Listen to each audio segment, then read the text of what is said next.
eu fui levar o meu pai na emergência. Ele estava com pressão alta. Logo que chegamos, ele foi encaminhado à enfermaria e eu fiquei com a sua carteira e seu celular.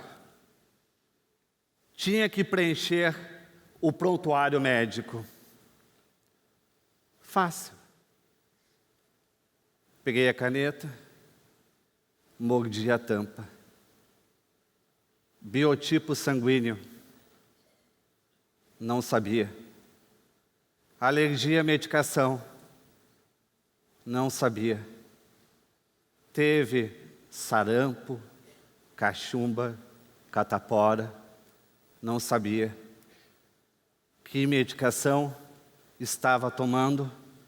Não sabia. Aquela folha de entrada no hospital era a minha reprovação como filho.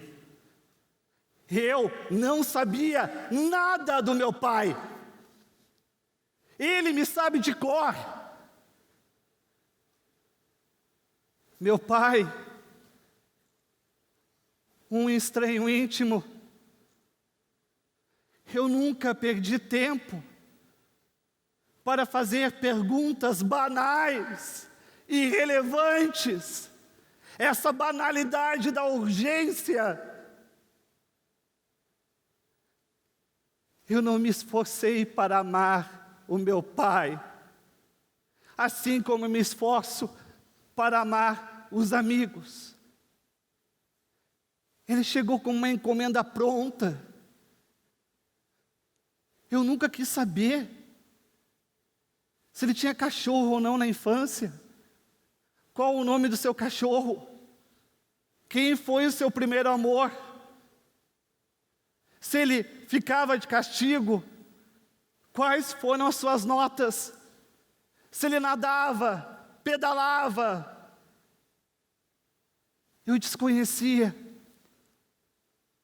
o meu pai, porque eu via a paternidade e a maternidade como uma via de mão única, em que eu só tinha que receber. Os pais eram funções. O pai, a mãe, funções. Eu não percebi que havia pessoas morando nessas funções. Pessoas com vacilações, hesitações, desejos, pessoas que mudam de opinião. Eu não enxergava os meus pais, eu me enxergava através deles. E só pedia, e só queria, e só exigia. Mesmo aquele que não teve um bom pai ou uma boa mãe, carrega a certeza de que foi enganado. E não pensa que o pai e a mãe não tinham mais o que oferecer. Deram tudo o que tinham. Se não deram mais é que não tinha. Só que carregamos essa idealização do pai e da mãe e a gente cobra. Imagine quem está do outro lado sendo cobrado e não tem mais o que dar, que não está escondendo o jogo, não tem mais o que oferecer. Mesmo sendo a pior versão, é a melhor versão. É ainda a melhor versão deles. É torturar.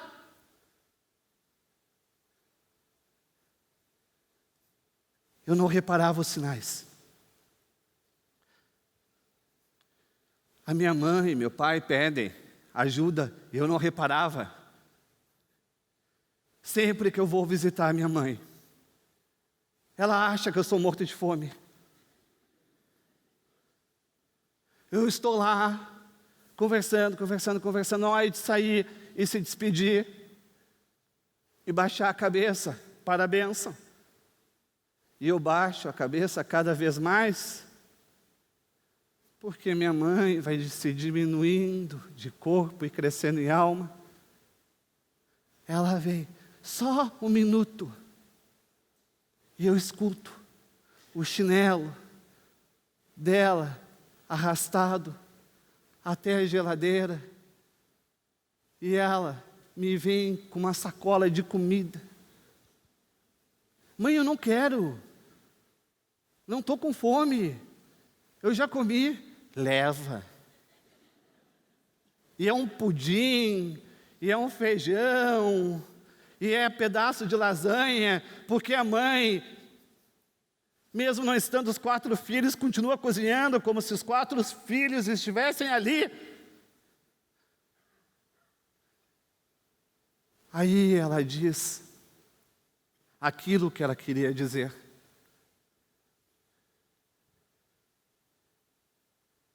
Não esqueça de devolver os potes.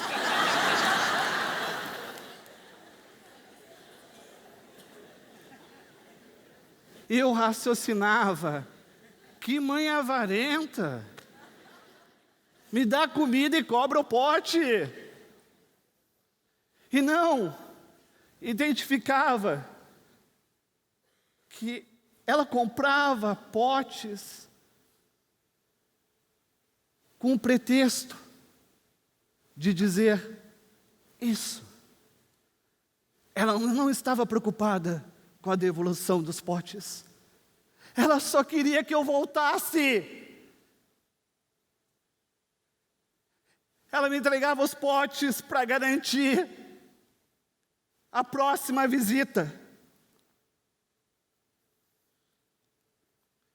A minha mãe, não era para ela estar aqui.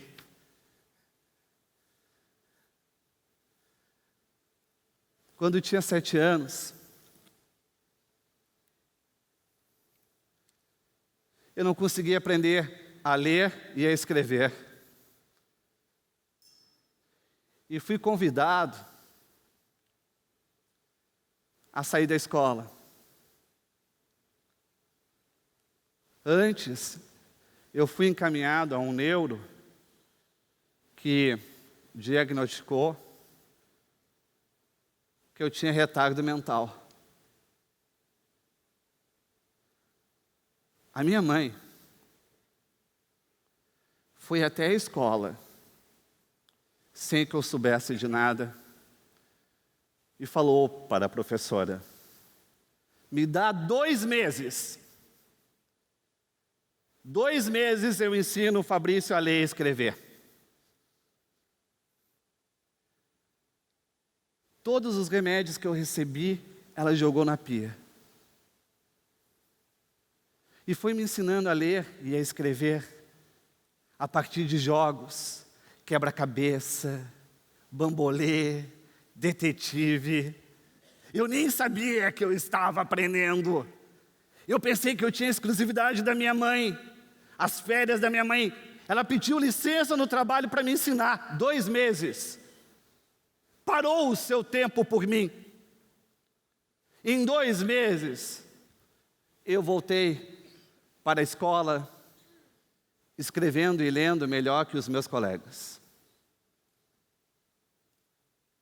Diagnóstico não é destino. Você pode receber o diagnóstico de 6 meses de vida e viver 16 anos. O diagnóstico é um retrato provisório, não é definitivo.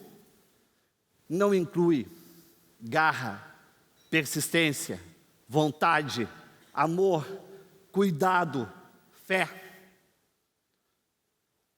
Eu sou filho da fé da minha mãe.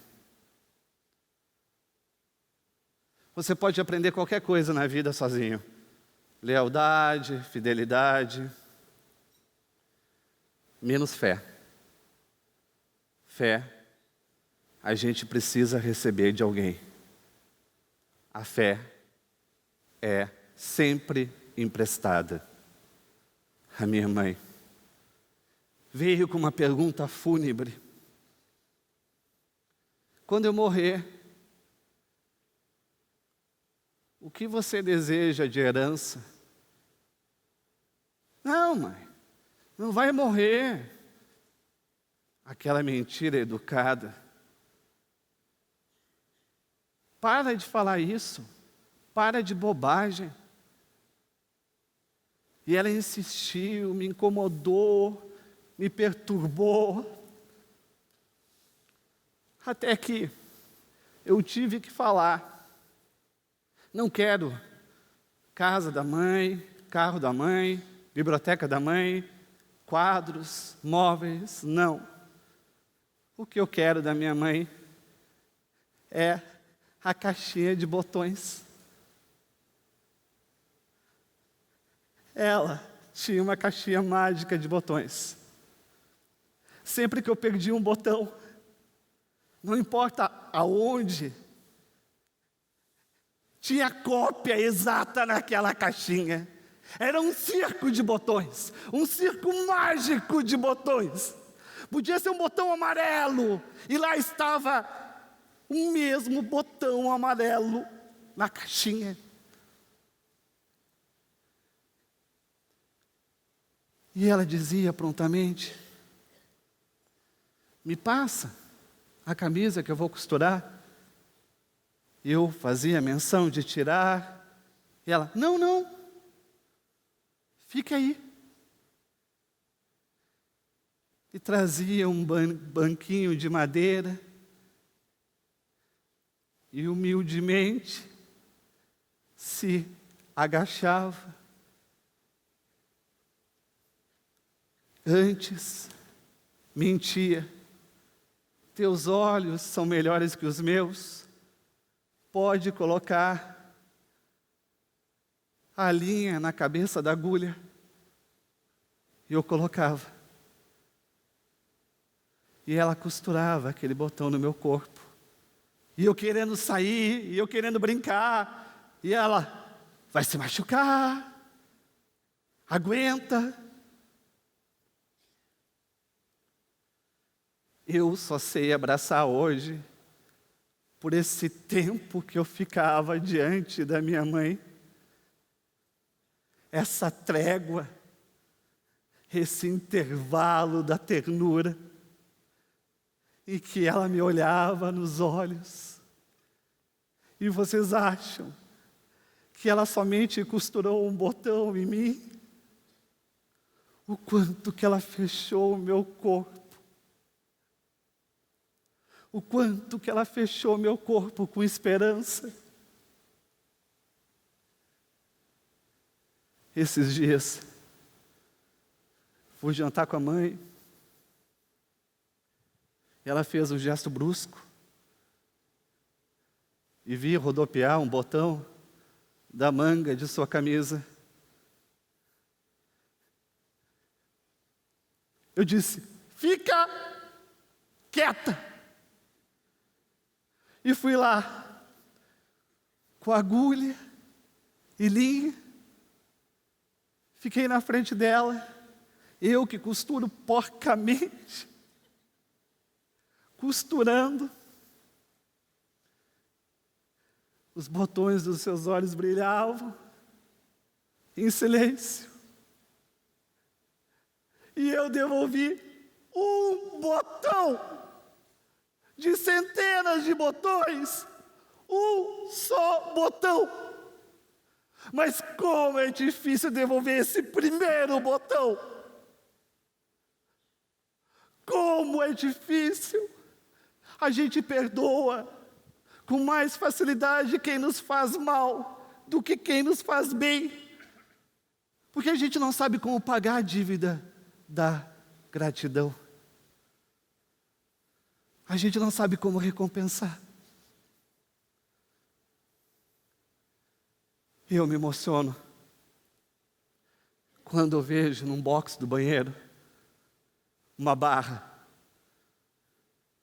Porque eu sei que aquela casa é de um filho que cuidou do seu pai velho e da sua mãe velha, e aproveitou a generosidade da vida, porque aquele pai e aquela mãe que nos ensinaram a andar, a falar, a ficar de pé, a gente pode depois, na velhice, ensiná-los a voltar a andar, a voltar a falar, a voltar a lembrar. A gente pode devolver o que recebemos, além das funções. Triste do filho que se despede somente no enterro, com tudo entalado na garganta, tendo que perguntar e responder por alguém que não está mais, tendo que imaginar e antever, e feliz do filho que se despede um pouco por dia, que aceita a imperfeição, que aceita o possível, que aceita os encontros quebrados, que aceita a falha, que aceita o amor, botão a botão, linha a linha, costurado. Por quê? Não temos medo da morte. A gente não tem medo da morte. A gente tem medo da solidão. A gente tem medo de morrer sozinho. O que o pai, o que a mãe querem ouvir no fim de sua vida não é o eu te amo. Por mais que o eu te amo esteja escondido em potes, o que eles querem ouvir é apenas isso. Pai, eu estou aqui. Mãe, eu estou aqui. Eles só não querem partir sozinhos. Estou aqui. Estou aqui. Estou aqui. Estou aqui. Estou aqui.